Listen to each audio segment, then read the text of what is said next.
በአማራ ክልል የሚንቀሳቀሱ ታጣቂዎች በብሔራዊ ምክክር እንዲሳተፉ የኢትዮጵያ ብሔራዊ ምክክር ዋና ኮሚሽነር መስፍን አርአያ በድጋሚ ጥሪ ያቀረቡ። ለኢትዮጵያ ውስብስብ ችግሮች መፍትሄ ያበጃል በተባለለት ሂደት በክልሉ የሚንቀሳቀሱ ታጣቂዎች እንዲሳተፉ ኮሚሽኑ ያላሰለሰ ጥረት ሲያደርግ መቆየቱን ፕሮፌሰር መስፍን ተናግረዋል። ብሔራዊ ምክክር ኮሚሽን በአማራ ክልል የሚያካሂደው የአጀንዳ ማሰባሰብ የምክክር ምዕራፍ ዛሬ ቅዳሜ በባህር ዳር ተጀምሯል። አለመገናኘት እያጋደለን ነው የሚሉ አንድ ዶይቼ ቬለ ያነጋገራቸው ተሳታፊ ከመማከር ሰላም አለ ሲሉ ሂደቱ መፍትሄ ያመጣል የሚል ተስፋ እንዳላቸው ጠቁመዋል። አለምነው መኮንን በአማራ ክልል የአጀንዳ ማሰባሰብ የምክክር መድረክ ዛሬ በባህር ዳር ሲጀመር የኮሚሽኑ ዋና ኮሚሽነር ፕሮፌሰር መስፍን አርአያ ልዩነቶችን በኃይል ለመፍታት በተደረጉ ጥረቶች በአማራ ክልል ከፍተኛ የሰብአዊና ኢኮኖሚያዊ ጉዳቶች ተመዝግበዋል ብለዋል። ልዩነቶችና ለመግባባቶች እየሰፉ በመምጣታቸውና እነዚህንም ልዩነቶች በኃይል አማራጭ ለመፍታት በተደረጉ ጥረቶች ይህ የተከበረ ሕዝብ ከፍተኛ መስዋዕትነትን ከፍሏል፣ እየከፈለም ይገኛል። በክልሉ በሚሊዮን የሚቆጠሩ ህጻናት ከሚናፍቋቸው የትምህርት ቤት ደጃፍ መድረስ አልቻሉም። እናቶቻችንና እህቶቻችን የጤናና የማህበራዊ አገልግሎት እጦት በመዳረጋቸው በውስብስብ ችግር ውስጥ እንዲያልፉ ተገደዋል። የማያግባቡ ነጥቦችን ለይቶ ማውጣትና በጉዳዮቹ ላይ ተወያይቶና ተመካክሮ መፍታት ተገቢ መሆኑን የጠቀሱት ፕሮፌሰር መስፍን ከዚያ ውጭ ያሉ አማራጮች ዘላቂ መፍትሄ አያመጡም ነው ያሉት።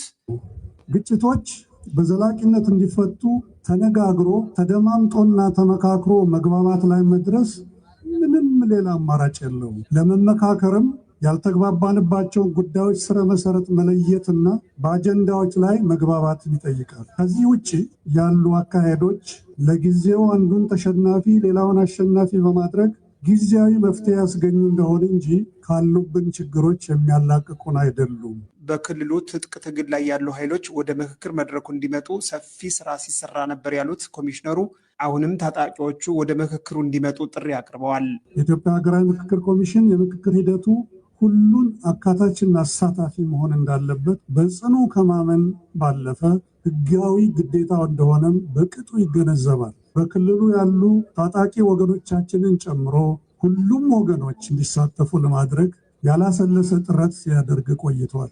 አሁንም ደግመዋለሁ፣ አሁንም ሁሉንም አሸናፊ ወደሚያደርገው የምክክር መድረክ ሁሉም ተሳታፊዎች ለታጣቂዎች አሁንም በድጋሚ ጥሪውን ያቀርባል። ዛሬ በባህር ዳር ዩኒቨርሲቲ ስታዲየም የምክክር መድረኩ በይፋ ሲከፈት ያነጋገርናቸው አስተያየት ሰጪዎች ምክክሩ ውጤት ያመጣል የሚል እምነት አላቸው። በምክክር መድረኩ ያልተገኙ ወገኖችም ጥያቄዎቻቸውን አቅርበው ችግሮች ከአፈሙዝ ምላሽ እንዲፈቱ ጠይቀዋል። ኢትዮጵያ በምክክር እንጂ በአፈሙዝ አይደለም። ምን አሸናፊም ተሸናፊ የሚባል ስለሌለ አሸናፊዎች በምን ነው የምናሸንፍ? በምክክር። ለብዙ ጊዜ የመጣውን ግጭት ለማቆምና ወደ ሰላም ለማምጣት በምክክር የሚሆን እንጂ በግጭት የሚሆን ነገር እንደሌለው መፍትሄም እንደማይገኝ ብዙሃን እያለቁበት ያለውን ነገር እንዳይቀጥል ለማቋረጥ ለክልሉም ለሀገር ደረጃ ብዙ ተስፋ ሰላም ያመጣል ብለን ብዙ ተስፋ አለን። እኛና እንዳሁን ተደስተን ነው መጣል። ከመማከር ሰላም አለ፣ ከመማከር ጥቅም አለ፣ ከማውጋት ከመገናኘት ሰላም አለ።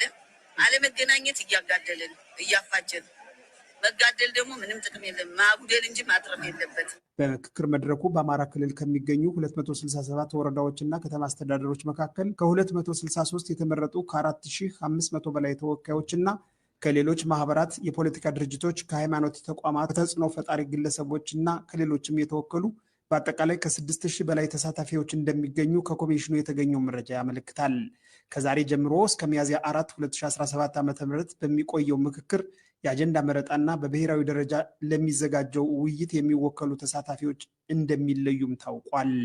ለዶይቼ ቬለ ዘገባ አለምነው መኮንን። ከከሰም ስኳር ፋብሪካ የተሰናበቱ ሰራተኞች ለ2 ወራት ደሞዝ ስላልተከፈላቸው ችግር ላይ መውደቃቸውን ተናገሩ። ፋብሪካው ሰራተኞቹን ያሰናበተው በአካባቢው በተደጋጋሚ በተከሰተ የመሬት መንቀጥቀጥ ከፍተኛ ጉዳት ከገጠመው በኋላ ነበር።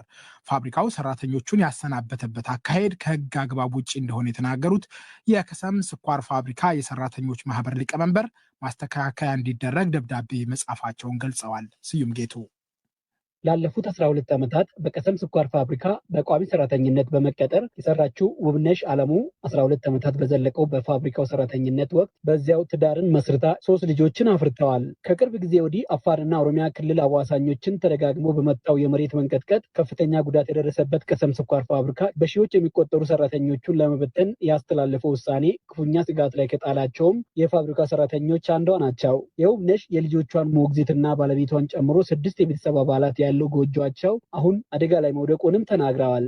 ማስጠንቀቂያ የሁለት ወር ከሚያዝያ 10 ድረስ ያለውን ውል ሰራተኛው በሰል ወስኗል። እስከዛ ድረስ ደግሞ ያው የሁለት ወር ደሞዝ አሁን አልተከፈለም። ሰራተኛው ያው አሁን የአመት ፍቃድ ራሱ ቅድመ ማስጠንቀቂያ ላይ ባለበት ሰዓት እረፍት ያለው ሰው እንዲሞላ ማለት ጥቅማ ጥቅም መጨረሻ ላይ እንዳያገኝ ማለት ነው። ያው እረፍቱን እንዲሞላ እረፍት የሌለው ዝም ብሎ ሮል ይደረግለታል፣ ደሞዝ ይከፈለዋል። እረፍት ያለውን እንዲሞላ ያለውን እረፍት ከሚያዝያ 10 ድረስ የመሬት መንቀጥቀጥ መንግስት ታህሳስ 21 ቀን ጀምሮ ከሚያዝያ 10 ድረስ ያው ውሉ እስከሚያበቃበት ድረስ አኗል እንዲሞላ ተደርጓል። ያው ያኗል ጥቅማ ጥቅም አይኖረንም፣ አልተመደብንም። ያው የራሳችን አማራጭ እንድንወስድ ነው የተነገረን። ከዚህም ባሻገር ከጥር ወር ወዲህ የ2 ወራት ደሞዝ እንዳልተከፈላቸው የሚገልጹት የፋብሪካው ሰራተኞች ቢያንስ ቀነ ገደብ እስከተቀመጠበት ሚያዝያ 10 እንኳን መንቀሳቀሻ የሚሆናቸው ነገር ማጣታቸው ብርቱ ፈተና ላይ እንደጣላቸው ያስረዳሉ። ይህ ደግሞ እንደ ውብነሽ ያሉትን ቤተሰብ አስተዳዳሪ የፋብሪካው ሰራተኞችን ሕይወት ፈተና ላይ ጥሏል። በየጊዜው የገበያ ማሻቀብ አለ።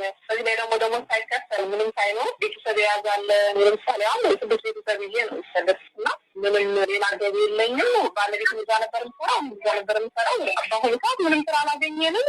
ደሞዝም ሳይከፈለን ያለነው። ከዚህ በፊት የካቲት ወር ላይ ስራ ማፈላለጊያ የ2 ወራት ቀነ ገደብ ተሰጥቷቸው እንዲበተኑ የስም ዝርዝራቸው በፋብሪካው ከተዘረዘሩ ሰራተኞች መካከል አንዱ መሆኑን የሚገልጸው ሙሴ የተባለው ሌላ ሰራተኛ በፊናው 2 ወር ሙሉ እጃቸው ላይ ብር የለንም ነው የሚሉት። በቃ አብዛኛው ከቀን ስራ ምንም የሰራም እንደዛ ነው እየሆነ ያለው። በጣም ከባድ ነገር ነው። ማጉላላት በጣም አለ። ሰራተኛ ዶቼ ቬሌ በእነዚህ የሰራተኞች አቤቱታ ላይ ፋብሪካው አስተያየት እንዲሰጥበት በተለይም ለቀሰም ስኳር ፋብሪካ ዋና ስራ አስኪያጅ አቶ አሊ ሁሴን በተደጋጋሚ የእጅ ስልካቸው ላይ በመደወል ጥረት ቢያደርግም እስካሁን አልሰመረልንም። ከወርሃ መስከረም መጀመሪያ ጀምሮ በተከታታይ አካባቢውን በናጠው ርዕደ መሬት ፋብሪካው ክፉኛ በመጎዳት ፈራርሷል የሚሉት የፋብሪካው ሰራተኞች ማህበር ሊቀመንበር አቶ ጌታውን አርፍጨው ፋብሪካው ሰራተኞቹን ለመበተን ሲያስብ መከተል ያለበትን ሂደት ጥሷል በማለት ማስተካከያ እንዲደረግ ግን ለፋብሪካው ደብዳቤ ማስገባታቸው ለዶቼ ቬሌ ተናግረዋል።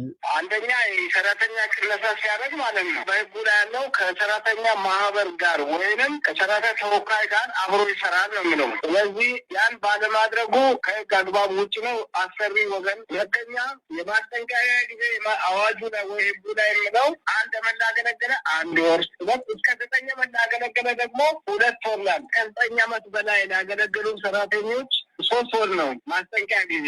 3 ወር ነው የሚለው። እነሱ በ2 ወር ገድበው ነውና ማስጠንቀቂያ የሰጡን። ስለዚህ ከአግባብ ውጭ ነው። ሌላው ሴት ሰራተኞችን ነፍሰ ጡር በሆኑበት ጊዜና ወልደው 4 ወር እስኪሞላቸው ድረስ ማስተናበት አይችልም። ይህም ከህግ አግባብ ውጭ ስለሆነ ማስተካከያ እንዲደረግ ነው። ስለዚህ እነዚህ የህግ ጥሰቶች ድርጅቱ ማስተካከያ እንዲያደርግ የማስተካከያ ያሉት ደብዳቤውን ለፋብሪካው አስገብተው እስከ መጪው ሰኞ ምላሹን እየተጠባበቁት መሆኑንም የገለጹት የሰራተኞች ማህበሩ ኃላፊ በርካታ የፋብሪካው ሰራተኞች አሁን ላይ የመሬት መንቀጥቀጥን ተከትሎ በየመጠለያና ሌሎችም ቦታዎች በችግር ላይ መውደቃቸውንም አመልክተዋል።